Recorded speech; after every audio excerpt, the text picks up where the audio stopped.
દુનિયામાં સૌથી મોટો દાગો મારી સાથે ઠાયો છે. ગાય જેવી કહણે સિંહાન જેવી પધરાવી દીધી. ગરીબની હાય અને ઘેલચો દેવની રાય ક્યારેય ના લેવી. કેમ મારા કલેજીઓ? હાય હાય, તમારો આવડો મોટો. હા, પહેલા અમે ગરીબ હતા, રમકડાના પૈસા નહોતા, એટલે આનેથી જ રમતા. એ શિયાળામાં બાટલા કરતા ખાટલા વધારે તૂટે છે. શું કેવું ભીખા બાપા? શિયાળો ચાલુ થઈ ગયો છે મારા વાલા, એટલે કોઈએ પોતાની બૈરું કે મહિલા મિત્ર સાથે ઝઘડો કરવો નહીં, નહીતર શિયાળો કાઢવો વહમો પડી જશે મારા કલેજા. અરર, તમારો આવડો મોટો.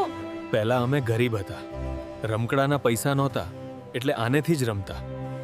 चिंता से चतुराई घटे, दुख से घटे शरीर, उंगलियों से सहलाते रहें, खुश रहेगा पूरा शरीर. अर्ज किया है चिंता से चतुराई घटे, दुख से घटे शरीर, हाथ से हिलाते रहें, खुश रहेगा पूरा शरीर. अर्ज किया है वो सोती रही मैं करता रहा, इंतजार उसके जवाब का अभी उसके हाथ में रखा ही था. મેં એને 9 મહિના પેટમાં રાખ્યો તો. કેટલો વજન હતો? 3.5 કિલો. હું રોજ રાત્રે મારા પર 90 કિલો લઉં છું ઈનું.